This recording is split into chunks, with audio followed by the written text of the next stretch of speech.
Well, today's Wednesday the 6th of January 2016, looking at the ABC News Online.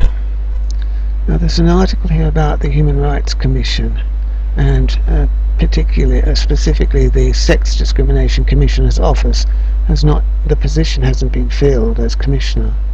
Labour questions, this is ABC News Online, Labour questions PM Malcolm Turnbull's commitment to tackling discrimination against women, by political reporter Susan MacDonald.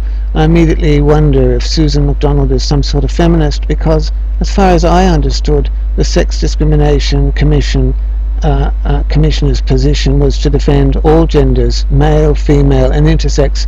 If you go to the Human Rights Commission website, you'll find that the Sex Discrimination Act is supposed to be about defending anyone on grounds of their gender, not just women.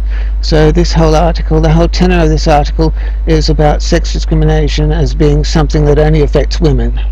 Labour questions PM Malcolm Turnbull's commitment to tackling discrimination against women, by Susan MacDonald. It says Elizabeth Broderick left the post in early September. And you know, of course, from my other videos that Elizabeth Broderick has never yet defended a male child's right to genital integrity, a human right, where girls are protected. She told me through her staff that it was not a priority of hers.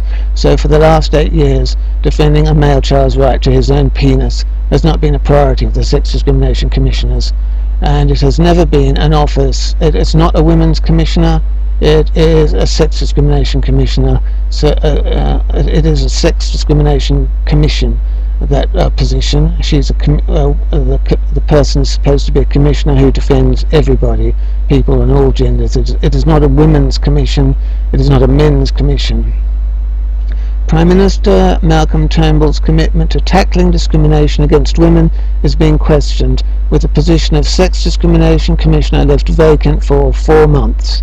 So it's all about tackling discrimination against women. I repeat, the Sex Discrimination Commissioner's office is to defend people of all genders. Key points. Position of Sex Discrimination Commissioner left vacant since September, so the position has been left vacant.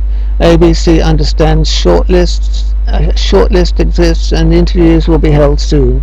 The appointment will be decided by Cabinet in mid-February. Elizabeth Broderick left the position in early September, but her departure was long expected after Attorney General George Brandis extended her term by a year in 2014.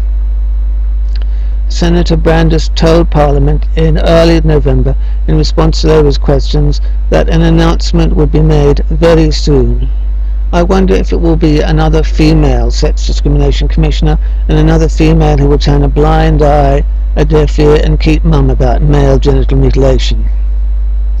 In a statement, a spokeswoman for Senator Brandis said Human Rights Commission President Gillian Triggs was acting in the role. That's a bit of a comedy. Human Rights Commission President Gillian Triggs was acting in the role, that is, of Sex Discrimination Commissioner.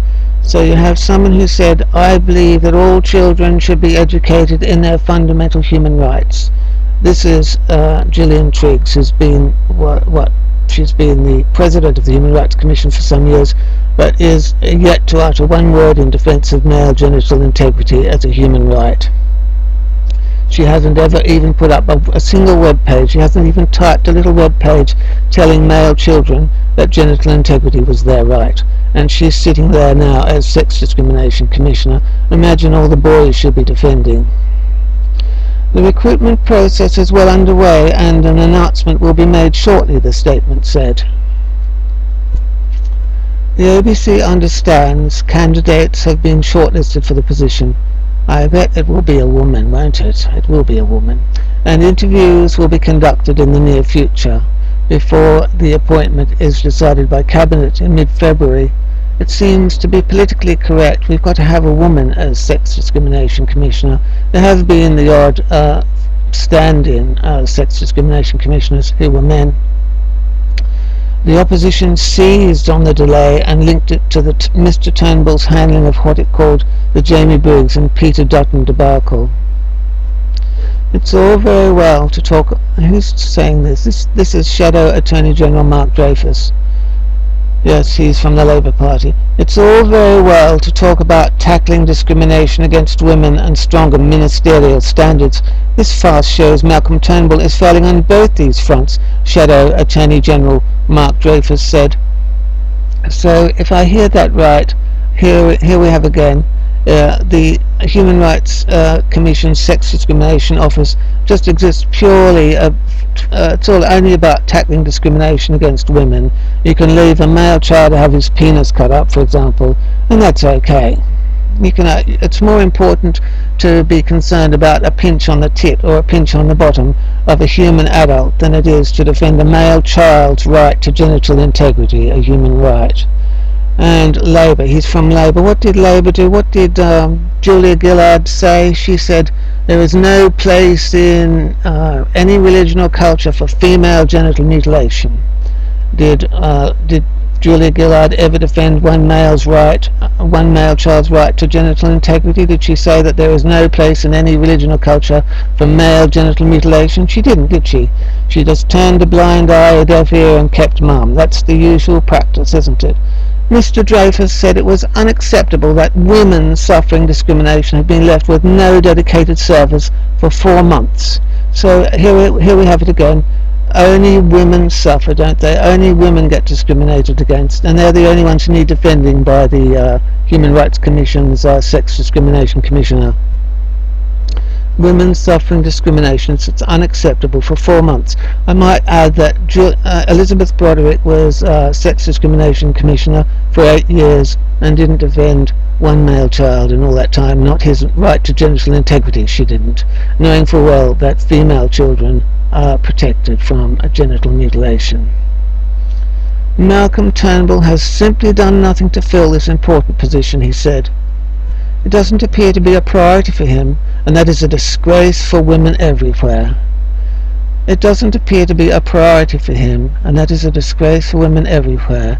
Well, again, this Sex Discrimination Commissioner's office is to defend people of all sexes, male, female, and intersex. As for priorities, Broderick, the last Sex Discrimination Commissioner, told me through her staff that it wasn't a priority for her to defend male children from a knife rape, basically. A knife rape, cutting up a child's penis with a knife. She said it wasn't a priority for her, so she could turn a blind eye to male genital mutilation when female children were protected. And that was the Sex Discrimination Commissioner who stood in that position for 8 years. 8 long years she stood there, and all those male children that were circumcised, genitally mutilated in that time, were Brodericked. They were Brodericked, weren't they? So this article is all about the Sex Discrimination Commissioner's office, and it sees it as just a vehicle for women, for feminism. If we want to have a women's commissioner, fair enough, but if we're going to have a women's commissioner, there should also be a men's commissioner to look after the rights of males and male children. Male children should be defended. See ya.